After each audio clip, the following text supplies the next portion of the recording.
Construction on student housing begins soon, making student parking harder. Find out what you need to know coming up. And showers are rolling into the Sooner State. Our weather experts are tracking it, and the future of one of the most popular social media apps is up in the air. This is OU Nightly.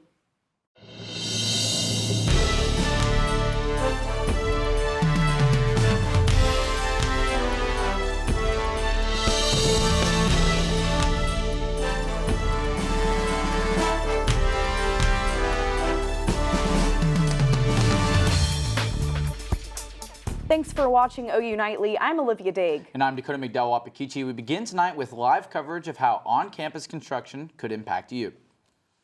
The start of construction for the Adams Center will begin this month. OU Nightly reporter Bailey Coyle is live with what students need to know. Bailey? Olivia, Dacoda, I'm standing right outside of Adams Center, which has been empty for over a year and a half now. And the beginning of the construction is finally starting on Monday while students are away for spring break. But this construction is coming with a cost. I feel like it's been a long time coming. Obviously, it's been decommissioned for a while. Adams Center was in commission for over 60 years, but after years of mold, the university closed the dorm in 2021. And I'm glad that OU was finally gonna tear it down and replace it with some better dorms. The building is being replaced by 2 new resident halls that will be finished by 2025 and 2026. The construction starts Monday while students are away from spring break, but students are still disappointed with this timing. Very upset that they're starting construction on Adams. Students are filled with frustration because the construction means less parking for them. Losing the parking part is the worst part because the parking is already so bad. It's really hard to find parking here. OU Food and Housing says once construction starts, the parking immediately next to Adams will be closed. And the parking spots that will be closed can be found on 1st Street, 3rd Street, Maple Avenue, and the Stubberman Village across the street. I struggle to find parking a lot, and I park over there all the time. Parking is a big deal just on this campus in general, and I guess it's just going to take even longer now to find parking. OU Food and Housing says students can find additional parking in the Jenkins and Timberdale parking garages, which are farther away from the towers. I like walking in the dark, like from far away, especially like I prefer to have as close as possible because I live in the dorms and I just want to just walk the least distance.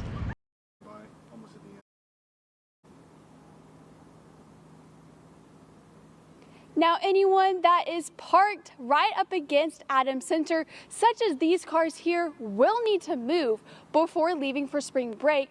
And if they are not moved before Monday at 8 a.m., they will be towed. Reporting on campus, Bailey Coyle, OU Nightly.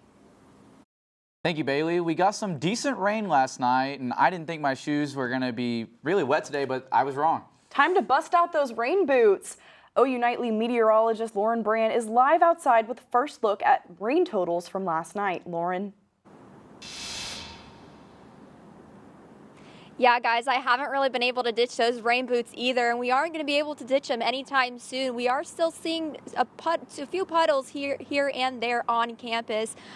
There should be some showers that also move into the area tonight, but the main threat is really what's going to be to the southeast of us, and that really shouldn't impact us all that much. But taking a look at your current temperatures across the state right now, we are sitting in the lower to mid 50s. Guyman is really what is going to be the outlier here. They're sitting at around 44 degrees.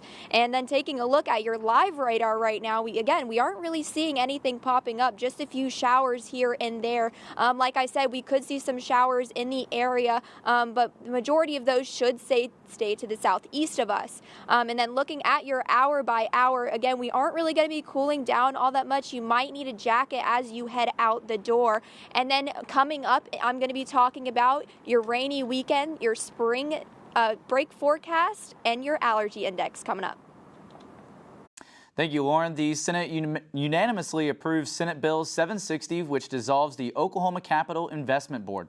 Senators say the funds from the board were not being used to invest in Oklahoma companies, and the results were not clear. All current contracts and agreements will be passed on to the Oklahoma Center for Advancement of Science and Technology. The bill now moves to the House of Representatives. Last night, Oklahoma voters rejected State Question 820. Not many people cast their ballot, but an overwhelming number said no. Governor Kevin Stitt said in a tweet last night, and I quote, he believes this is the best thing to keep our kids safe and for our state as a whole. Now, organizers of SQ 820 may be able to refile a petition to get recreational marijuana back on the ballot, but for now, weed is only legal for those with a medical card. TikTok may soon be gone in the United States. Several senators have joined forces with a proposal that could pose a threat to the future of the popular social media app. CNN's John Lawrence reports. TikTok may soon be taken out. What I can tell you is that we have certainly made clear some of our national security concerns with respect to the TikTok application, which is why it's not authorized for use on government devices. A bipartisan group of 12 senators have unveiled legislation Tuesday that boosts President Joe Biden's ability to place a nationwide ban on TikTok.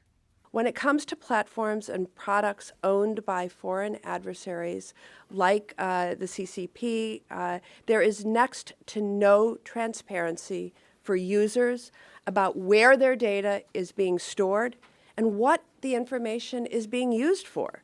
The proposed law, called Restricting the Emergence of Security Threats That Risk Information and Communications Technology Act, doesn't specifically name-check TikTok, but it would give the U.S. more powers, like a ban, against foreign software deemed a national security risk by the Commerce Department.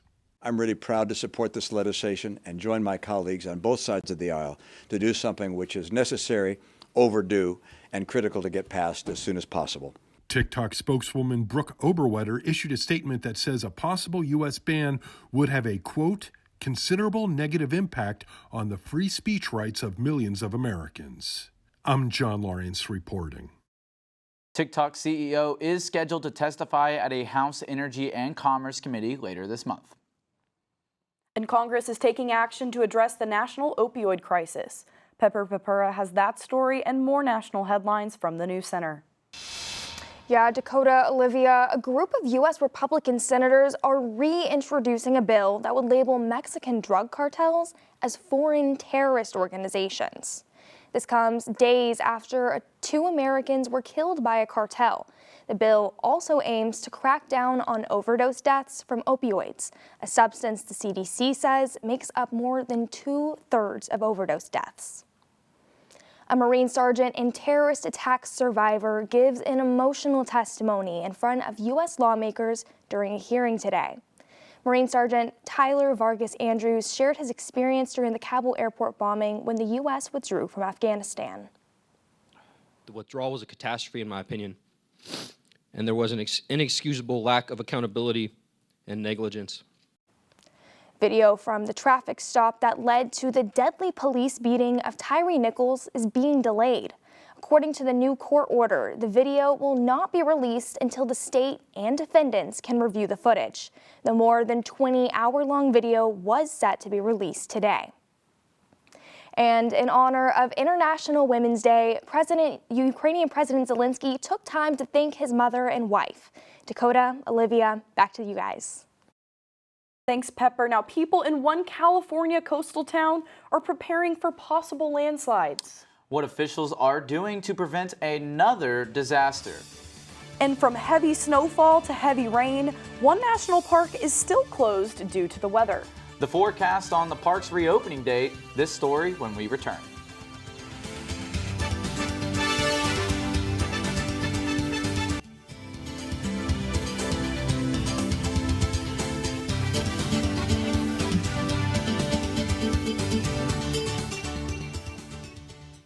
A national park is facing a flooding threat that could delay its reopening. Eli Millard has that story and more in Earth Report. Yosemite National Park may reopen next Monday, but only if weather cooperates. The national park has been closed since February after seeing several winter storms. Now the park expects significant amounts of rain, which can melt the snow at a faster rate. If flooding occurs, this could delay the park's reopening date. And that same storm system is also creating a flooding threat in Big Sur, California. Officials are warning residents of upcoming landslide threat due to heavy rain. Monterey County leaders are hoping to prevent a repeat of what happened in January when residents were trapped without supplies. The local community emergency response team is on standby. And folks are coughing and sneezing earlier than ever before due to a record early start for pollen season. The southern and eastern portions of the U.S. are coated by allergy-triggering pollen. This comes after an abnormally warm February that is being associated to climate change. And here in Oklahoma, spring is just getting started, so pollen is here to stay. Dacoda, Olivia, back to you. Thanks, Eli. Coming up, an opportunity for students to welcome the next class of freshmen this summer. How you can apply and make some cash when we come back. And thinking of summertime while we're still feeling the cold. Plus, there are some showers scattered across the Sooner State. OU weather expert Lauren Brand has more on when we can expect some sunshine. Lauren? Yeah, guys, we're not really out of this just quite yet. I'm going to have more on that coming up after the break.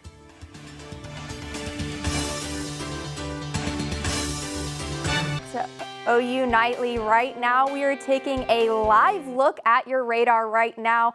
We see just a few showers popping up just north of Elk City, but like I said earlier, those showers are really only going to affect us down in the southeastern parts of the state. You could see just north of Ardmore and kind of going through that general direction as well. But don't forget that on Sunday you are going to have to move your clocks forward an hour. Saturday, the sunrise is going to be at 6:46 a.m.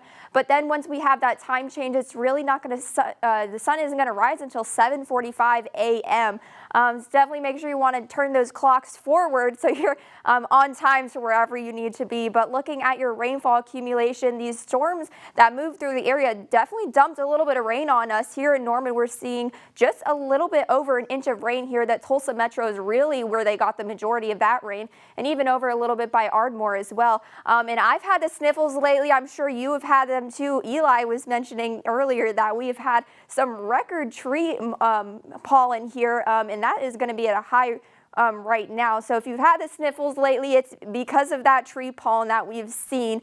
But taking a look at your current big picture, if you are headed out of the state for spring break, we are going to be seeing just a couple systems moving through. We have a dry line that's currently sitting over Norman, and eventually Saturday, this cold front is what's going to push through the area, and they could see some storms because of that cold front. But for your spring break forecast, we are going to be kind of all over the place. If you're going down anywhere into the Gulf, we're going to be in about the 80-degree mark. So definitely some warm temperatures if you guys are headed to the beach. But if you're over headed towards Colorado or anywhere there, definitely you want to make sure you grab any jackets because it's going to be pretty chilly over in that general direction. But lows tonight, we're going to be in the mid-50s, lower 50s. For your highs tomorrow, we're going to be pushing that 70-degree mark, really. It's going to be just a little bit warmer than it has been. But taking a look at your 7-day forecast, we are going to be warming up, like I said, on Saturday, cooling back down just a little bit from that cold front. But the rest of your week is going to look amazing. Back to you guys at the desk. Thank you, Lauren. If you're sticking around campus during the summer, the university's orientation programs are hiring students to help welcome new freshmen. Up to 25 positions are open for both new Sooner orientation and Camp Crimson. The orientation programs aren't just a great way to get some extra money for the summer, but there is also a special opportunity for those who apply this summer. This year, brand new announcement, exciting announcement. We're giving scholarships to people that want to serve as volunteer leaders or small group leaders for SGLs. Also, one thing to note, or one good thing that helps a lot of people with that experience, is that we're allowing people to select their co-SGL.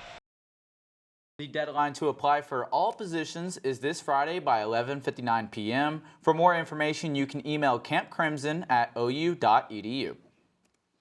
And the Big 12 basketball tournament starts today. OU Nightly's Tyler DeLuca and Stone Weber are in Kansas City covering the OU men's and women's basketball teams. Yeah, Dacoda and Olivia, we're here in Kansas City for both the men's and women's basketball tournaments. Stay tuned as we'll have a preview for both teams coming up next on OU Nightly.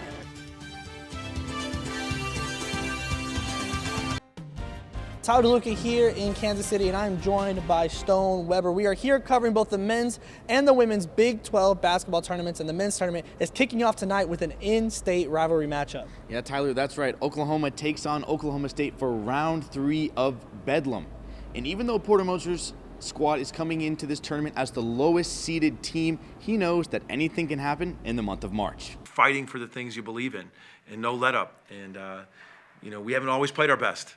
We have fell short. But I believe in this team that can still, go to Kansas City and do well and win some games. And you never know. You never know. And I think this way this team played and believed. And Tyler, speaking of March, this women's team is poised to make a deep run. Stone, you're absolutely right. The co-regular season Big 12 champions come into this as the 2 seed and await the winner of Kansas and TCU for a Friday matchup. Head coach Jenny Baranczyk had this to say about her team's mentality going into the postseason. Our focus is really, okay, once you do, you share a conference title, and now what? Are we satisfied or are we still really hungry? And that I don't know if we necessarily know. And I feel like our team is extremely hungry, but we're going to be able to show you on Friday how hungry we actually are. Make sure you stay tuned here to OU Nightly and to all the social media accounts so you don't miss out on any of our coverage from here in Kansas City for both the men's and women's Big 12 basketball tournaments. Reporting here in Kansas City for Stone Weber, I'm Tyler DeLuca, OU Nightly. Thanks, Stone and Tyler, for that Kansas City report. But back here in Norman, the OU baseball team is in action. Tuesday night, the Sooners defeated UNLV 11-6, and they just got another win, taking it 8-7, coming back from 5 down earlier in the game. Lakers guard and former Sooner star Austin Reeves had a big night as LA faced off with the Memphis Grizzlies. Hillbilly Kobe had 17 off the bench for the Lake Show, and they got a much-needed win to put his team in play-in contention. Speaking of big nights, on Tuesday, the Oklahoma City Thunder took on the Golden State Warriors at the Paycom Center. Steph Curry may have dropped 40 points, but Thunder guard Josh Giddey had a career night with 17 points, 17 assists, and 11 rebounds, with Shai Gilgeous-Alexander adding 33 points as the Thunder topped the Warriors 137-128. OKC now heads to the desert tonight to face the Phoenix Suns in Kevin Durant's home debut. And staying at the Paycom Center, our own Emily Faith was on the mic as this fan hit a half-court shot for 20K. Cue Mike Breen. Bang! That man has some ice in his veins. I've always wanted to take that shot. Maybe I'll get to one day. But Dacoda, Olivia, do you think you'd hit that shot for 20K? Honestly, Parker, no shot. My only experience with basketball was playing horse in gym class, but I know, Dacoda, you've got some experience. Yeah, call it pro if you want. I used to practice some half-court shots in my high school basketball days. Maybe that's why I didn't make the state tournament at the Big House or the Lloyd Noble Center. Man. It was kind of a scary thing not to be able to make that. And speaking of spooky, there's something scary happening out in Florida. Yeah, if you're a fan of all things paranormal, you won't want to miss this when OU Nightly returns.